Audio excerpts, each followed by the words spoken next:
YS Jaganmohan Reddy గారు press మీట్లో ఏం మాట్లాడుతున్నారంటే 3 ఏళ్లలో చంద్రబాబు నాయుడు ఎగిరిపోతాడు, నెక్స్ట్ వచ్చేది నా ప్రభుత్వమే, ఈసారి ఒక్కొక్కడికి లెక్కలు తెలుస్తా, ఒక్కొక్కడి సినిమా చూపిస్తా, నేనేంటో చూపిస్తానని చెప్పి జగన్మోహన్ రెడ్డి గారు మాట్లాడుతూ ఉన్నారు. అయ్యా జగన్మోహన్ రెడ్డి గారు, గత 5 సంవత్సరాలు ముఖ్యమంత్రిగా మీరు ఉన్నారు కదా, అప్పుడు ప్రజలు ఓట్లేస్తేనే గెలిచారు మీరు, ఆ విషయాన్ని మర్చిపోతా ఉన్నారు. ఇప్పుడు కూడా 2024 ఎలక్షన్లో కూటమి ప్రభుత్వం అధికారంలో రావడానికి ప్రజలు ఓట్లు వేస్తేనే ఈ రోజున కూటమి ప్రభుత్వం అధికారంలోకి వచ్చింది. ఏదో ఈరోజు చంద్రబాబు నాయుడు గారు అయిపోయిన తర్వాత మళ్ళీ నెక్స్ట్ ఇయర్ నాదే, ఆ తర్వాత మళ్ళీ ఇంకొకరిది అన్నట్టు ఏదో 5 సంవత్సరాలకు ఒకరు 5 సంవత్సరాలు అని చెప్పి పంచుకుంటాం కాదండి. మనదే ప్రజాస్వామ్యం, ప్రజలు ఓట్లు వేస్తేనే గెలుస్తాం, ప్రజలు చేత ప్రభుత్వం ఏర్పాటు చేయబడతా ఉంటుంది. ఇప్పటికైనా వాస్తవాలు తెలుసుకోండి. ఈరోజున ప్రజాస్వామ్యంలో ఉన్నాం మనం. ప్రజాస్వామ్యంలో ఉన్నప్పుడు ప్రజలు మనల్ని పొందాలి ముందు. గత 5 సంవత్సరాల్లో మీరు చేసిన పరిపాలన ఏంటి సార్? నిజంగా మీరు ఆంధ్ర రాష్ట్ర ప్రజలకి మంచే కనుక చేస్తే మీరు ఎంత దారుణంగా 11 సీట్లకి ఎలా పరిమితం అవుతారు? ఆ ఒక్క విషయం ఎలా మర్చిపోతా ఉన్నారు? మీరు ఈ రోజున మాట్లాడుతూ ఉన్నారు కదా, గతంలో మేము ప్రజాస్వామ్యంలో ఉన్నాం కాబట్టి ప్రజా ఓట్లతో గెలిచాము, ఈ రోజున కూటమి ప్రభుత్వం ఈవీఎంలు పాల్ట్ చేసి ఈవీఎంని మ్యానిపులేట్ చేసి అధికారంలోకి వచ్చిందని చెప్పి మాట్లాడుతున్నారు. ఒక్కసారి వాస్తవాలు తెలుసుకుంటే అధికారంలో ఉన్నవాడికి ఈవీఎంలు పాల్ట్ చేయడం ఎక్కువ ఈజీగా ఉంటుందా, ప్రతిపక్షంలో ఉన్నవాడికి ఎక్కువ ఈజీగా ఉంటుందా? ఈ ఒక్క ఉదాహరణ చాలు కదా. మ్యాక్సిమం ఎవరికైనా సరే అధికారంలో ఉన్నవాడు ఇంకా ఎక్కువ చేయగలడు. ఒకవేళ ఈవీఎంలు పాల్ట్ చేసే ఉద్దేశం కనుక ఉంటే, ఈవీఎంలని మ్యానిపులేట్ చేసే కనుక అధికారం ఉంటే కనుక ఏదైనా అధికారంలో ఉన్నవాడికి ఎక్కువ శాతం ఉంటుంది. కానీ ఇక్కడ జగన్మోహన్ రెడ్డి గారు మాట్లాడేది ఏంటి? ఈవీఎంలు మ్యానిపులేట్ చేసి వచ్చారన్నారు. గత 5 సంవత్సరాల క్రితం అదే ఈవీఎంలతో కదా మీరు గెలిచింది.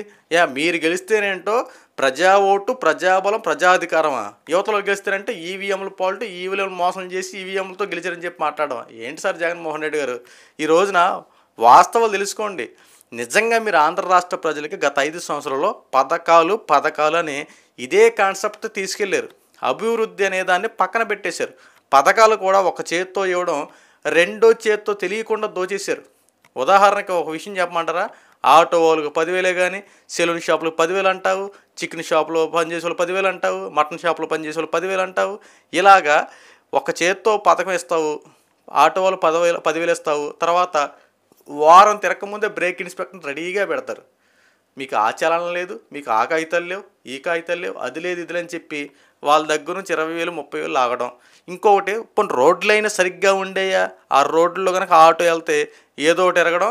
తర్వాత జిఎస్టీ, మరి మన ఆంధ్ర రాష్ట్రానికి సంబంధించి ట్యాక్స్ ఉంటుంది కదా, ఆ ట్యాక్సుల రూపంలో కూడా ఆ అమౌంట్ లాగేయడం. ఇలాగా దాచుకో పంచుకున్నట్టు ఇచ్చినట్టు ఇచ్చి దాన్ని లాక్కోవటమే పనిగా పెట్టుకున్నారు తప్ప ఆ పథకాన్ని ప్రజల్లోకి వెళ్తుందా, అది ఎంతమందికి అందుతున్నాయని చెప్పి ఇలాంటి పట్టించుకున్న దాఖలాలు అయితే లేదు. మీరు ఇంకో విషయం ఏంటంటే లిక్కర్ స్కామ్ విషయంలో కూడా లిక్కర్ని తగ్గిస్తాను, అసలు మద్యం అనేది ఏర్లై పారనేకుండా చేస్తానని చెప్పి ఏర్లై పారిలే చేసింది కూడా మీరే. ఎందుకంటే మాట ఇచ్చి మడం తిప్పరన్నావు, కానీ మాట ఇచ్చి మడం తిప్పినే కనబడుతున్నాయి తప్ప మాట మీద నిలబడి చాలా తక్కువ. ఈరోజు కూటమి ప్రభుత్వం మీద మీరు మాట్లాడుతున్నారు కదా, 3 ఏళ్లలో ఎగిరిపోద్దని చెప్పి. కేవలం సంవత్సరం పరిపాలనలో పూర్తయింది. ఈ సంవత్సరం పరిపాలనలో చంద్రబాబు నాయుడు గారు అన్న మాట ప్రకారంగా 3 సూపర్ 6 పథకాలు అవలంబించారు. ఈ పథకాల్లో కూడా నీలాగా దశల వారీగా పెంచడాలు, తగ్గించడాలు అలాంటివి ఏమీ లేవు. నువ్వు గతంలో పెన్షన్ల విషయంలో 3,000 రూపాయలు ఇస్తానని చెప్పి నువ్వు 250 పెంచుకుంటూ నీకు 3,000 ఇవ్వడానికి 5 సంవత్సరాలు పట్టింది. కానీ ఈ రోజున కూటమి ప్రభుత్వం ఇదే పెన్షన్ల విషయంలో 4,000 రూపాయలు ఇస్తానన్నారు. అన్న మాట ప్రకారంగా 4,000 రూపాయలు ఈ క్షణం కూడా అందిస్తూనే ఉన్నారు. ఇది నీ యొక్క పెన్షన్లకేను చంద్రబాబు నాయుడుకి ఇచ్చే పెన్షన్లకి తేడా. ఈ రోజున నువ్వు ఇంకో విషయం తెలుసు, తల్లికి వందనం ఈ రోజున కూటమి ప్రభుత్వం ఇస్తూ ఉంది కదా. నువ్వు గతంలో అమ్మఒడినిచ్చి ఇంట్లో ఎంతమంది ఉంటే అంతమందికి ఇస్తారని చెప్పి కేవలం ఒక్కరికి మాత్రం ఇచ్చావు. ఈ రోజున కూటమి ప్రభుత్వం ఇంట్లో ఎంతమంది పిల్లలు చదువుకుంటే అంతమంది తల్లుల ఖాతాలో డబ్బులు జమ అవుతూ ఉన్నాయి. కానీ ఇక్కడ మీరు మాట్లాడేది ఏంటంటే కొంతమందికి అందుతున్నాయి, పార్టీ భేదాలు చూపిస్తూ ఉన్నారు, అది చేస్తూ ఉన్నారు, ఇది చేస్తామని చెప్పి మసిపూసి మారేడుగా చేయాలని చెప్పి కూటమి ప్రభుత్వం మీద విస్తృత స్థాయిలో బురద జల్లే వ్యాఖ్యలు చేస్తున్నారు. కానీ వాస్తవాలు తెలుసుకుంటే ఇప్పుడు ఇంట్లో ఒక 4 ఉన్నారనుకోండి, సంబంధిత విషయాల్లో ఏమైనా కేవైసీ ఏమైనా ప్రాబ్లం అయితే, వాళ్ళకి ఏమైనా ఏదైనా అనుకున్నటువంటి డాక్యుమెంట్స్ ఏమైనా ఇబ్బందికరం అయితే ఆగుతున్నాయి తప్ప 95% అన్ని డాక్యుమెంట్స్ పర్ఫెక్ట్గా ఉండి అన్ని అర్హతలు కలిగి ఉంటే ఖచ్చితంగా తల్లికి వందనం అర్హులు అవుతా ఉన్నారు. ప్రతి ఒక్కరు తీసుకున్నారు. ఉదాహరణకి ఒక ఇంట్లో ముస్లిం సోదరులు, వాళ్ళకి 12 మంది పిల్లలు, ఆ 12 మందికి తల్లికి వందనం డబ్బులు పడినాయి. వాళ్ళ 1,30,000 సంథింగ్ ఎంత పడింది. ఇలాగ అన్న మాట ప్రకారంగా ఇంట్లో ఎంతమంది అంతమందికి ఇస్తామనంటే దీని మీద కూడా బురద జల్లే వ్యాఖ్యలు చేయడమే. ఈరోజున అభివృద్ధి పనులు చూడండి, అన్నా క్యాంటీన్లు అండి, పేదవాడి ఆకలి తీర్చే అన్నా క్యాంటీన్లు జగన్మోహన్ రెడ్డి ధ్వంసం చేశాడు. ఈరోజున మళ్ళీ అదే పేదవాడి ఆకలి దగ్గర తీర్చే విధంగా, పేదవాడి నోటికాడ అన్నం వండించే విధంగా ఈరోజు చంద్రబాబు నాయుడు అన్నా క్యాంటీన్లు రీఓపెన్ చేసి పేదవాడి ఆకలి తీరుస్తూ ఉన్నారు. మరి దీని సంగతి ఏంటి? ఉచిత ఇసుక పాలసీని పెట్టారు, మళ్ళీ దీని మీద కూడా బురద జల్లే వ్యాఖ్యలు చేయడం, వెనక డబ్బులు వసూలు చేస్తున్నారు, అది చేస్తున్నారని చెప్పి అందే ఇసుక మీద కూడా దౌర్జన్యంగా మాట్లాడడం. ఈ రోజున భవన నిర్మాణ కార్మిక రంగాలు వాళ్ళ పనులు శరవేగంగా పూర్తవుతూ ఉన్నాయి. వాళ్ళు పనులు చేసుకుంటున్నారు. టాపీ మేస్త్రుల దగ్గర నుండి ప్లంబింగ్ వర్కులు చేసినా ప్రతి ఒక్కరికి పని దొరుకుతూ ఉంది. మరి వీళ్ళంతా చక్కగా ఉన్నారు కదా, మీకు ఎక్కడ నష్టం కలిగింది? ఈ రోజున మీరు మాట్లాడుతున్న మాటలండి అయ్యే జగన్మోహన్ రెడ్డి గారు, దౌర్జన్యాలు పెరిగిపోయినని చెప్పి మాట్లాడుతున్నారు కదా, ఎక్కడ దౌర్జన్యాలు పెరిగినాయి?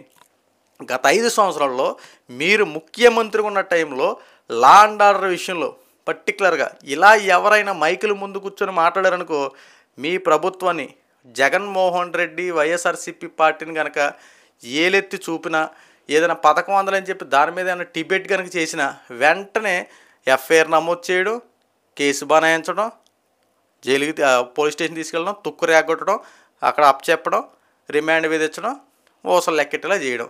ఇది కదా గత 5 సంవత్సరాలు మీరు చేసింది.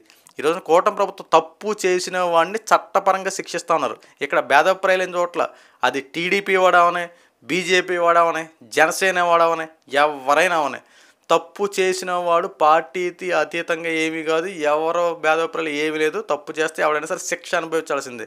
ఈరోజు కూటమి ప్రభుత్వం వ్యవహరించే తీరిదే. గతంలో మీరు ఇలా లా అండ్ ఆర్డర్ విషయంలో శ్రద్ధ వహిస్తే పరిస్థితులు ఈరోజు ఇంత దారుణంగా రావు కదా. ఈరోజున వైఎస్ఆర్సీపీ పార్టీ వాళ్ళు అరెస్టులు చేసేస్తున్నారు, దౌర్జన్యంగా అరెస్టులు చేస్తున్నారని మాట్లాడుతున్నావా? ప్రతి ఒక్కరు ఒకసారి వాస్తవాలు తెలుసుకోండి. ఈ రోజున చంద్రబాబు నాయుడు గారు వ్యవహరించే తీరు, జగన్మోహన్ రెడ్డి గత 5 సంవత్సరాలు వ్యవహరించే తీరు టాలీ చేసి చూడండి. కేవలం ఈ సంవత్సర పరిపాలనలో ఎన్ని రకాలుగా అభివృద్ధి పనులు జరిగాయి, ఎన్ని రకాలుగా పథకాలు ఇచ్చారు, ఎంతమందికి అందని, జగన్మోహన్ రెడ్డి ఏం చేశాడు, నవరత్నాల పేరుతో ఎన్ని రకాలుగా ఆదుకున్నాడు, ఇవన్నీ టాలీ చేయండి. కానీ ఈరోజు జగన్మోహన్ రెడ్డి మాట్లాడుతుంటే 2029 గెలిచేది నేనే, ఒక్కొక్కటి సినిమా చూపిస్తా, రప్ప చేస్తా, సప్త సముద్రాలు అవతల ఉన్నసారి వెతికి మరీ లాక్కొస్తా అని చెప్పి జగన్మోహన్ రెడ్డి మాట్లాడుతున్నాడంటే ఏం చేయాలో కూడా అర్థం కావట్లా. ఇక్కడ ప్రజాస్వామ్యంలో ఓట్లు అనేది ప్రజలు వేస్తేనే గెలుస్తామన్న విషయాన్ని మర్చిపోయి బెదిరింపు చర్యలు పాల్పడితే ఎలా? రేపొద్దున అధికారంలో రావాలంటే బెదిరించేసి బలవంతంగా ఓట్లు ఇప్పించేస్తారేంటి? ప్రజాస్వామ్యంలో ప్రజలు చాలా చిత్తశుద్ధితో ఉన్నారు సార్. ప్రజలకు నచ్చితే నెత్తి మీద పెట్టుకుని అధికార కిరీటాన్ని అందిస్తారు. ప్రజల్ని కనుక మోసం చేశారనుకోండి, మీలాగే 11 సీట్లతో అదంపాతాలను తొక్కేస్తారు, ప్రతిపక్షం కూడా ఉండదు. ఈరోజున మీ పరిస్థితి కూడా అదే జరిగింది. ప్రజలకు ఇప్పటికైనా సరే ఓటమి నుండి పాఠాలు నేర్చుకుని ప్రజలకు ఏం చేయాలో తెలుసుకోండి. అంతే తప్ప ఎంతసేపు బెదిరింపు చర్యలు పాల్పడుతూ బురద జల్లే వ్యాఖ్యలు చేసుకుంటూ శవరాజకీయాలు చేసుకుంటూ ఇలాగ కంటిన్యూ అయితే రాబోయే రోజులు డిపాజిట్లు కూడా రావు.